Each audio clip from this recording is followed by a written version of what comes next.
How often did he shrink with curdling awe at the sound of his own steps on the frosty crust beneath his feet, and dread to look over his shoulder, lest he should behold some uncouth being tramping close behind him. And how often was he thrown into complete dismay by some rushing blast, howling among the trees, in the idea that it was the galloping Hessian on one of his nightly scourings. All these, however, were mere terrors of the night, phantoms of the mind that walk in darkness. And though he had seen many specters in his time, and been more than once beset by Satan in diverse shapes, in his lonely perambulations, yet daylight put an end to all these evils, and he would have passed a pleasant life of it, in despite of the devil and all his works, if his path had not been crossed by a being that causes more perplexity to mortal men than ghosts, goblins, and the whole race of witches put together, and that was a woman. Among the musical disciples who assembled one evening in each week to receive his instructions in psalmody was Katrina van Tassel, the daughter and only child of a substantial Dutch farmer.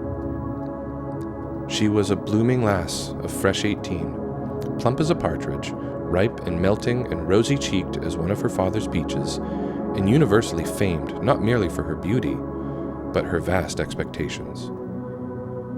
She was withal a little of a coquette, as might be perceived even in her dress, which was a mixture of ancient and modern fashions, as most suited to set off her charms.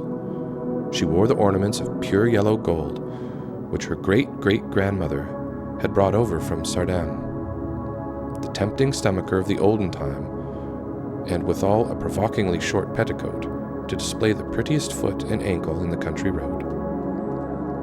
Ichabod Crane had a soft and foolish heart towards the sex, and it is not to be wondered at that so tempting a morsel soon found favor in his eyes, more especially after he had visited her in her paternal mansion. Old Baltus Van Tassel was a perfect picture of a thriving, contented, liberal-hearted farmer. He seldom, it is true, sent either his eyes or his thoughts beyond the boundaries of his own farm. But within those, everything was snug, happy, and well-conditioned. He was satisfied with his wealth, but not proud of it, and he piqued himself upon the hearty abundance, rather than the style in which he lived. His stronghold was situated in the banks of the Hudson, in one of those green, sheltered, fertile nooks in which the Dutch farmers are so fond of nestling. A great elm tree spread its broad branches over it, at the foot of which bubbled up a spring of the softest and sweetest water, in a little well formed of a barrel, and then stole sparkling away through the grass to a neighboring brook that babbled among the alders and dwarf willows. Hard by the farmhouse was a vast barn that might have served for a church, every window and crevice of which seemed bursting forth with the treasures of the farm. The flail was busily resounding within it from morning to night. Swallows and martins skimmed twittering about the eaves, and rows of pigeons, some with one eye turned up, as if watching the weather, some with their heads under their wings or buried in their bosoms, and others swelling and cooing and bowing about their dames, were enjoying the sunshine of the roof. Sleek, unwieldy porkers were grunting in the repose and abundance of their pens, from whence sallied forth, now and then, troops of sucking pigs as if to snuff the air. A stately squadron of snowy geese were riding in an adjoining pond, convoying whole fleets of ducks. Regiments of turkeys were gobbling throughout the farm, and guinea fowls fretting about it like ill-tempered housewives, with their peevish, discontented cry. Before the barn door strutted the gallant cock, that pattern of a husband, a warrior and a fine gentleman, clapping his burnished wings and crowing in the pride and gladness of his heart, sometimes tearing up the earth with his feet, and then generously calling his ever-hungry family of wives and children to enjoy the rich morsel which he'd discovered. The pedagogue's mouth watered as he looked upon this sumptuous promise of luxurious winter fare. In his devouring mind's eye, he pictured to himself every roasting pig running with a pudding in his belly and an apple in his mouth. The pigeons were snugly put to bed in a comfortable pie. And tucked in with a coverlet of crust, The geese were swimming in their own gravy, and the ducks pairing cozily in dishes, like snug married couples with a decent competency of onion sauce. In the porkers he saw carved out the future sleek side of bacon and juicy relishing ham. Not a turkey, but he beheld daintily trussed up, with its gizzard under its wing, and, peradventure, a necklace of savory sausages, and even bright Chanticleer himself lay sprawling on his back, in a side dish, with uplifting claws as if craving that quarter which his chivalrous spirit disdained to ask while living. As the enraptured Ichabod fancied all this, and as he rolled his great green eyes over the fat meadow lands, the rich fields of wheat, of rye, of buckwheat, and Indian corn, and the orchards burdened with ruddy fruit, which surrounded the warm tenement of Van Tassel, his heart yearned after the damsel who was to inherit these domains, and his imagination expanded with the idea how they might be readily turned into cash, and the money invested in immense tracts of wild land and shingle palaces in the wilderness. Nay, his busy fancy already realized his hopes and presented to him the blooming Katrina, with a whole family of children mounted on the top of a wagon loaded with household trumpery, with pots and kettles dangling beneath, and he beheld himself bestriding a pacing mare, with a colt at her heels, setting out for Kentucky, Tennessee, or the Lord knows where. When he entered the house, the conquest of his heart was complete. It was one of those spacious farmhouses, with high-ridged but lowly sloping roofs. Built in the style handed down from the first Dutch settlers, the low projected eaves forming a piazza along the front, capable of being closed up in bad weather. Under this were hung flails, harness, various utensils of husbandry, and nets for fishing in the neighboring river. Benches were built along the sides for summer use, and a great spinning wheel at one end and a churn at the other showed the various uses to which this important porch might be devoted. From this piazza, the wandering Ichabod entered the hall, which formed the center of the mansion, and the place of usual residence. Here rows of resplendent pewter, ranged on a long dresser, dazzled his eyes. In one corner stood a huge bag of wool ready to be spun, in another, a quantity of linsey woolsey, just from the loom. Ears of Indian corn, and strings of dried apples and peaches, hung in gay festoons along the walls, mingled with the goud of red peppers, and a door left ajar gave him a peep into the best parlor, where the claw-footed chairs and dark mahogany tables shone like mirrors, and irons, with their accompanying shovel and tongs, glistened from their covert of asparagus tops, mock oranges, and conch shells decorated the mantelpiece. Strings of various colored birds' eggs were suspended above it.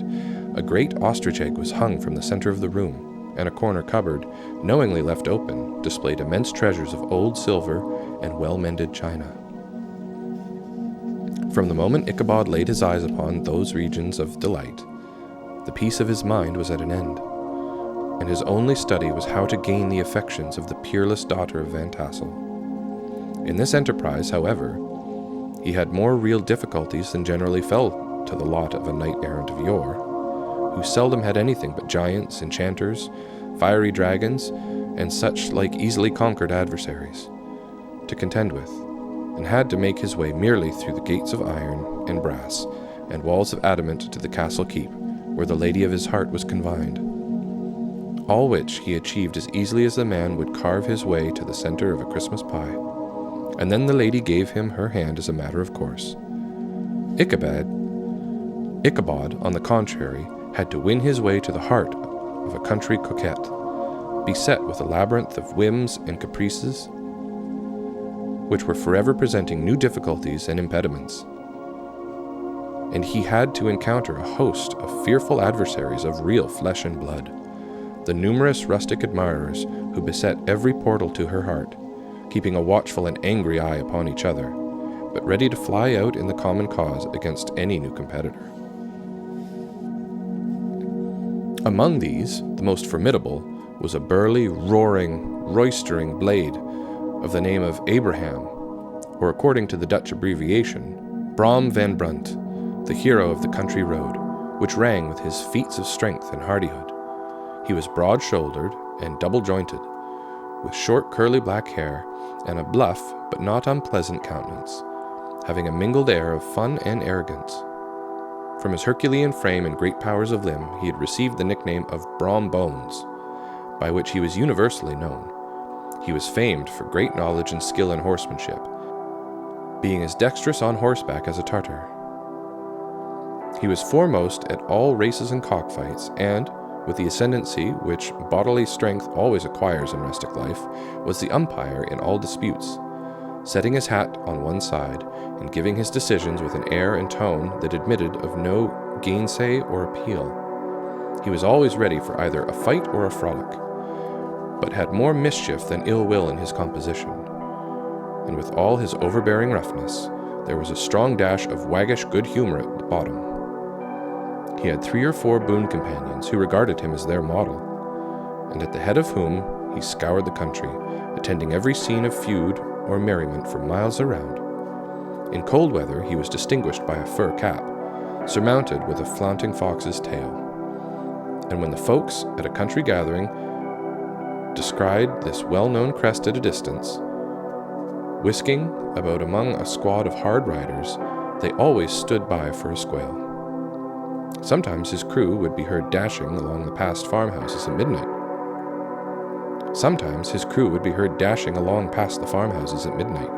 With whoop and hollow, like a troop of dawn Cossacks, and the old dames, startled out of their sleep, would listen for a moment till the hurry-scurry had clattered by, and then exclaimed, "Hey, there goes Brom Bones and his gang."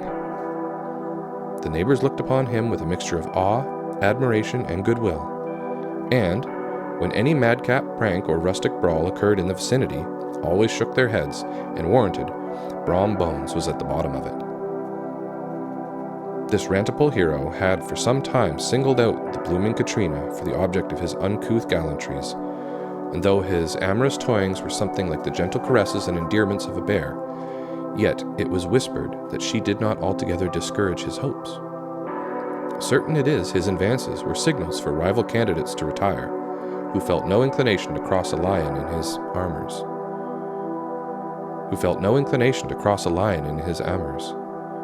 Insomuch that when his horse was seen tied to Van Tassel's paling on a Sunday night, a sure sign that his master was courting, or, as it is termed, sparking, within, all other suitors passed by in despair and carried the war into other quarters. Such was the formidable rival with whom Ichabod Crane had to contend. And considering all things, a stouter man than he would have shrunk from the competition, and a wiser man would have despaired. He had, however, a happy mixture of pliability and perseverance in his nature. He was in form and spirit like a supple jack, yielding but tough. Though he bent, he never broke, and though he bowed beneath the slightest pressure, yet the moment it was away, jerk, he was as erect and carried his head as high as ever. To have taken the field openly against his rival would have been madness, for he was not a man to be thwarted in his amours any more than that stormy lover Achilles. Ichabod, therefore, made his advances in a quiet and gentle, insinuating manner. Under cover of his character of singing master, he made frequent visits at the farmhouse. Not that he had anything to apprehend from the meddlesome interference of parents, which is so often a stumbling block in the path of lovers. Balt Van Tassel was an easy, indulgent soul. He loved his daughter better than even his pipe, and, like a reasonable man and an excellent father, let her have her way in everything. His notable little wife, too, had enough to do to attend to their housekeeping and manage her poultry, for, as she sagely observed, ducks and geese are foolish things and must be looked after, but girls can take care of themselves. Thus, while the busy dame bustled about the house, or plied her spinning wheel at one end of the piazza, honest Balt would sit, smoking his evening pipe at the other, watching the achievements of a little wooden warrior, who, armed with a sword in each hand, was most valiantly fighting the wind on the pinnacle of the barn. In the meantime, Ichabod would carry on his suit with the daughter by the side of the spring under the great elm, or sauntering along in the twilight, that hour so favorable to the lover's eloquence.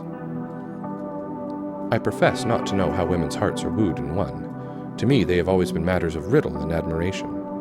Some seem to have but one vulnerable point, or door of access, while others have 1,000 avenues and may be captured in 1,000 different ways. It is a great triumph of skill to gain the former, but a still greater proof of generalship to maintain possession of the latter. For man must battle for his fortress at every door and window. He who wins 1,000 common hearts is therefore entitled to some renown, but he who keeps undisputed sway over the heart of a coquette is indeed a hero. Certain it is, this was not the case with the redoubtable Brom Bones, and from the moment Ichabod Crane made his advances, the interests of the former evidently declined. His horse was no longer seen tied to the palings on Sunday nights, and a deadly feud gradually rose between him and the preceptor of Sleepy Hollow. Brom, who had a degree of rough chivalry in his nature, would fain have carried matters to open warfare, and have settled their pretensions to the lady, according to the mode of those most concise and simple reasoners, the knights-errant of yore, by single combat. But Ichabod was too conscious of the superior might of his adversary to enter the lists against him. He had overheard a boast of Bones, that he would double the schoolmaster up and lay him on a shelf of his own schoolhouse, and he was too wary to give him an opportunity. There was something extremely provoking in this obstinately pacific system. It left Brom no alternative but to draw upon the funds of rustic waggery in his disposition, and to play off boorish and practical jokes upon his rival. Ichabod became the object of whimsical persecution to Bones and his gang of rough riders. They harried his hitherto peaceful domains, smoked out his singing school by stopping up the chimney, broke into the schoolhouse at night in spite of its formidable fastenings of withe and window stakes, and turned everything topsy-turvy, so that the poor schoolmaster began to think all the witches in the country held their meetings there. But what was still more annoying, Brom took all opportunities of turning him into ridicule in presence of his mistress, and had a scoundrel dog whom he taught to whine in the most ludicrous manner, and introduced as a rival of Ichabod's, to instruct her in psalmody. In this way, matters went on for some time without producing any material effect on the relative situations of the contending powers. On a fine autumnal afternoon, Ichabod, in a pensive mood, sat enthroned on the lofty stool from whence he usually watched all the concerns of his little literary realm. In his hand he swayed a ferule, that scepter of despotic power. The birch of justice reposed on 3 nails behind the throne, a constant terror to evildoers, while on the desk before him might be seen sundry contraband articles and prohibited weapons, detected upon the persons of the idle urchins, such as half-munched apples, pop-guns, whirligigs, fly-cages, and whole legions of rampant little paper gamecocks. Apparently, there had been some appalling act of justice recently inflicted, for his scholars were all busily intent upon their books, or slyly whispering behind them with one eye kept upon the master. And a kind of buzzing stillness reigned throughout the schoolroom. It was suddenly interrupted by the appearance of a negro in tow-cloth jacket and trousers, a round-crowned fragment of a hat, like the cap of Mercury, and mounted on the back of a ragged, wild, half-broken colt, which he managed with a rope by way of halter. He came clattering up to the school door with an invitation to Ichabod to attend a merrymaking or quilting frolic, to be held that evening at Mynheer Van Tassel's, and having delivered his message with that air of importance and effort at fine language, which a negro is apt to display on petty embassies of the kind, he dashed over the brook and was seen scampering away up the hollow, full of importance and hurry in his mission.